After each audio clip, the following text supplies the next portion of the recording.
For what purpose does the gentleman from Tennessee seek recognition? Speaker, pursuant to Clause 2A1 of Rule 9, I rise to give notice of my intent to raise a question of privilege of the House. The form of my resolution is as follows. House Resolution 304, raising a question of the privilege of the House. Whereas Michael Cohen testified under oath as a witness before the House Committee on Oversight and Reform on February 27, 2019, whereas Michael Cohen falsely testified under oath, quote, I have never asked for nor would I accept a pardon from President Trump, end quote.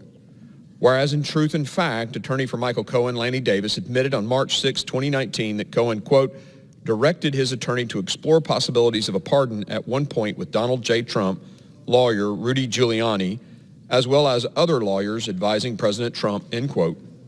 Whereas in truth and fact, attorney for Michael Cohen, Michael Monico, admitted in a March 12, 2019 letter that Cohen's testimony was inaccurate.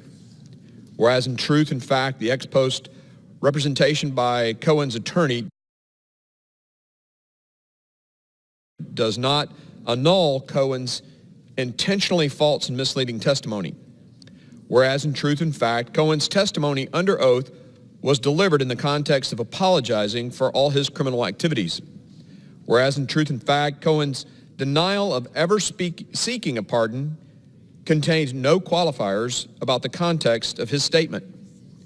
Whereas, in truth and fact, Cohen's denial of ever seeking a pardon as uttered under oath in his testimony was absolute and unequivocal.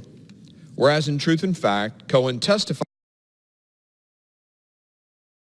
under oath that he and his lawyers spent hours editing his written statement submitted to the Committee on Oversight and Reform preceding that testimony, which included the written assertion, quote, I have never asked for, nor would I accept, a pardon from President Trump, end quote.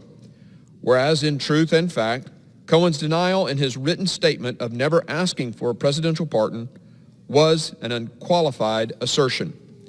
Whereas Mr. Cohen falsely testified under oath that he, quote, did not want to go to the White House and he, quote, did not want a role or title in the administration, end quote. Whereas in truth and fact, the United States Attorney's Office for the Southern District of New York submitted to federal court a sentencing memorandum expressing Michael Cohen's desire to work in the White House, explaining, quote, during and after the campaign, Cohen privately told friends and colleagues, including in seized text messages, that he expected to be given a prominent role and title in the new administration. When that did not materialize, Cohen found a way to monetize his relationship with access to the president, end quote. Whereas Michael Cohen falsely testified under oath on other factual matters of material significance, whereas Michael Cohen's intentionally false testimony was aimed at obscuring the truth and ameliorating the extent of his own personal embarrassment, whereas intentionally false testimony to a committee of the House of Representatives harms the integrity of the proceedings of the House, whereas it is a federal crime to provide false information to Congress, and the failure to enforce this crime further undermines the integrity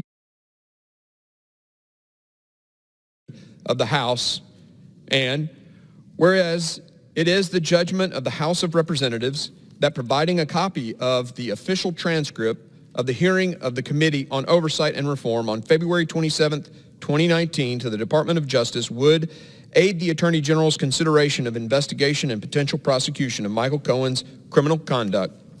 Now therefore be it resolved that the House of Representatives directs the chair of the Oversight and Reform Committee to submit to the Attorney General an official copy of the transcript of the hearing during which Michael Cohen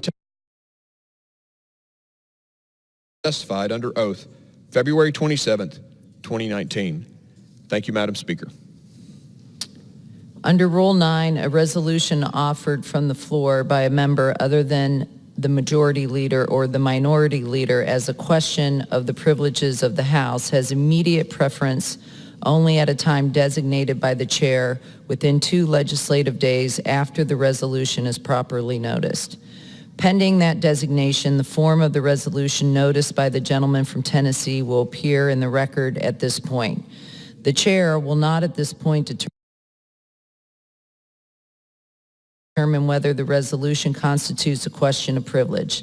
That determination will be made at the time designated for consideration of the resolution.